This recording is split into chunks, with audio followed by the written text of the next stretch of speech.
रात के ठीक 12 बजे थे। आसमान में काले बादल छाए हुए थे। बिजली चमक रही थी। हल्की हल्की बारिश शुरू हो चुकी थी। सड़क पूरी तरह सुनसान थी। हवा में एक अजीब सी ठंडक थी, जैसे कोई अनहोनी होने वाली हो। राजीव अपनी बाइक से उस रास्ते से गुजर रहा था। वो रास्ता बहुत कम लोग इस्तेमाल करते थे, क्योंकि उस रास्ते पर थी एक पुरानी हवेली। लोग कहते थे वहां एक लड़की की आत्मा भटकती है, जो अपने अधूरे प्यार का इंतजार कर रही है। राजीव इन बातों पर विश्वास नहीं करता था। वो बस जल्दी घर पहुंचना चाहता था। तभी अचानक उसकी बाइक बंद हो गई। ये क्या यार? राजीव ने गुस्से में कहा। उसने कई बार स्टार्ट करने की कोशिश की, लेकिन बाइक स्टार्ट नहीं हुई। बारिश अब तेज हो चुकी थी। उसके पास कोई दूसरा रास्ता नहीं था। उसे मजबूरी में हवेली की तरफ जाना पड़ा। हवेली बहुत पुरानी और डरावनी लग रही थी। टूटी हुई खिड़कियां, दीवारों पर जाले और हर तरफ सन्नाटा। जैसे ही वो अंदर गया, ठंडी हवा का एक तेज झोंका आया। राजीव को अजीब सा महसूस हुआ। तभी पायल की आवाज आई, छन छन छन। राजीव वहीं रुक गया। उसका दिल जोर जोर से धड़कने लगा। कौन है वहां? उसने डरते हुए पूछा। कोई जवाब नहीं आया, लेकिन पायल की आवाज करीब आती गई। छन छन छन। और फिर अचानक उसके सामने एक लड़की खड़ी थी। लाल साड़ी पहने हुए, लंबे काले बाल, चेहरे पर अजीब सी मुस्कान। राजीव डर गया। तुम कौन हो? उसने कांपती आवाज में पूछा। लड़की धीरे से मुस्कुराई और बोली, मैं तुम्हारा इंतजार कर रही थी। राजीव हैरान था। मेरा इंतजार? लेकिन मैं तो तुम्हें जानता भी नहीं। लड़की ने उसकी बात का कोई जवाब नहीं दिया, बस उसे देखती रही। उसकी आंखों में अजीब सा दर्द था। उस रात के बाद राजीव रोज उस हवेली जाने लगा। लड़की का नाम था सिया। सिया बहुत शांत रहती थी, कम बोलती थी, लेकिन उसकी आंखें बहुत कुछ कहती थीं। धीरे धीरे दोनों में बातें होने लगीं। फिर दोस्ती हुई और फिर प्यार। राजीव अब हर दिन सिया से मिलने जाता था, लेकिन एक बात अजीब थी। सिया कभी हवेली के बाहर नहीं जाती थी। तुम बाहर क्यों नहीं आती? राजीव ने एक दिन पूछा। सिया मुस्कुराई और बोली, मेरा इंतजार यहीं खत्म होगा। राजीव को उसकी बात समझ नहीं आई। एक दिन राजीव ने गांव के एक बुजुर्ग से उस हवेली के बारे में पूछा। बुजुर्ग का चेहरा डर से बदल गया। उन्होंने धीमी आवाज में कहा, 20 साल पहले उस हवेली में एक लड़की रहती थी। उसका नाम सिया था। राजीव चौंक गया। बुजुर्ग आगे बोले, वो एक लड़के से बहुत प्यार करती थी, लेकिन लड़का उसे छोड़कर चला गया और सिया ने उसी हवेली में अपनी जान दे दी। राजीव के हाथ कांपने लगे। नहीं, यह सच नहीं हो सकता, उसने खुद से कहा। लेकिन उसके दिल में डर बैठ चुका था। उस रात वो फिर हवेली गया। सिया वहां पहले से खड़ी थी, लेकिन आज कुछ अलग था। उसकी आंखें डरावनी लग रही थीं। राजीव ने डरते हुए पूछा, सिया, क्या तुम इंसान नहीं हो? सिया धीरे धीरे उसकी तरफ बढ़ी और बोली, तुमने इतनी देर क्यों कर दी? राजीव घबरा गया। क्या मतलब? सिया की आवाज बदल गई। अब वो भारी और डरावनी थी। मैंने तुम्हारा 20 साल इंतजार किया। राजीव पीछे हटने लगा। मैं तो अभी आया हूं। सिया की आंखों से खून जैसे आंसू बहने लगे। हर जन्म में तुम मुझे छोड़कर चले जाते हो। अचानक हवेली के दरवाजे बंद हो गए। चारों तरफ से आवाजें आने लगीं, रोने की, चीखने की। दीवारों पर खून से लिखा था, धोखा धोखा धोखा। सिया अब उसके सामने थी। उसका चेहरा बदल चुका था, आंखें पूरी काली, चेहरे पर खून। इस बार तुम मुझे छोड़कर नहीं जाओगे। अचानक राजीव को सब याद आने लगा। पिछला जन्म, वो और सिया, उसका सिया को छोड़कर जाना और सिया की मौत। नहीं, राजीव चिल्लाया, मुझे माफ कर दो।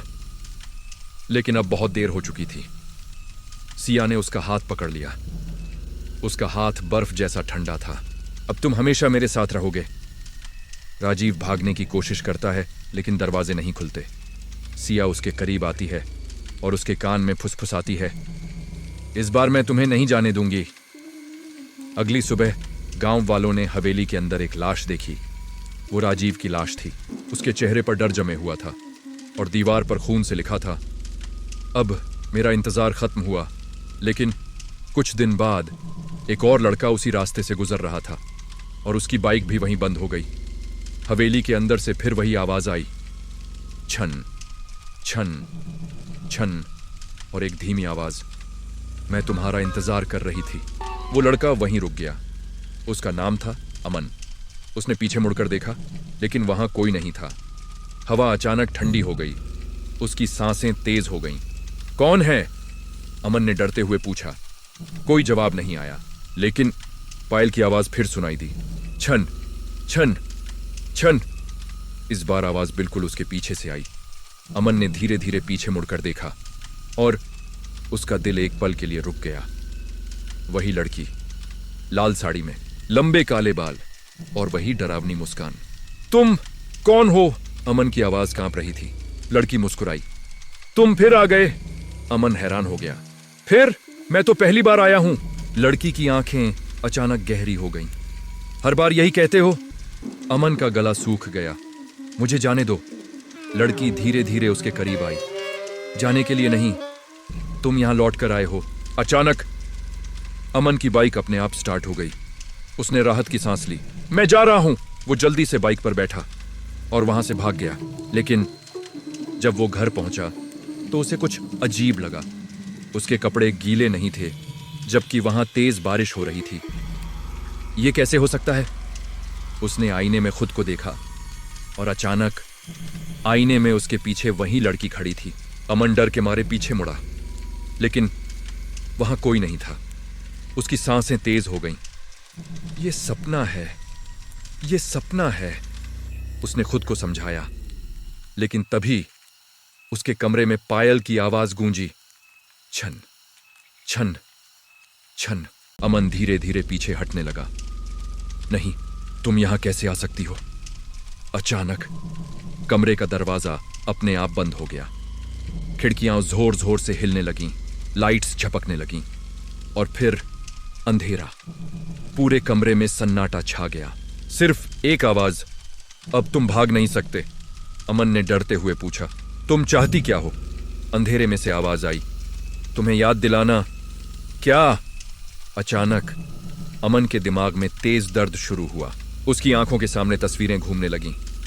वो हवेली, सिया, राजीव और फिर वो खुद, लेकिन किसी और रूप में।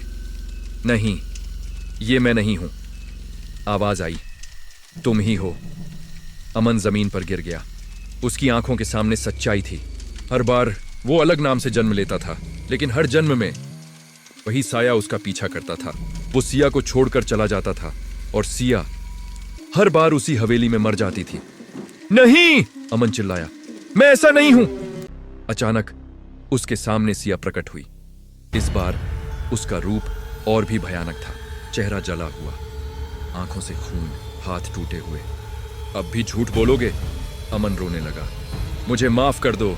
सिया धीरे धीरे उसके पास आई। माफी? उसकी आवाज गूंज रही थी। मैंने 20 साल इंतजार किया, फिर 20 साल और, फिर 20 साल और। कमरे की दीवारों पर अचानक खून से लिखना शुरू हो गया, धोखा धोखा धोखा। अमन ने आंखें बंद कर लीं। इस बार मैं नहीं जाऊंगा, मैं तुम्हारे साथ रहूंगा। कुछ पल के लिए सन्नाटा छा गया। फिर सिया मुस्कुराई, लेकिन इस बार उसकी मुस्कान और भी डरावनी थी।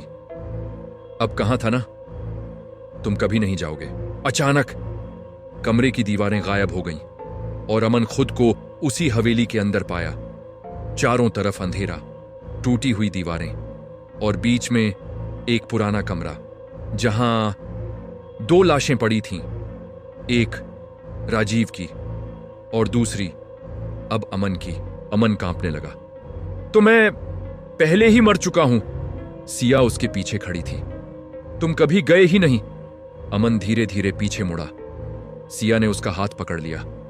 इस बार उसका हाथ ठंडा नहीं था, बल्कि जलता हुआ था। अब तुम भी मेरी तरह बनोगे।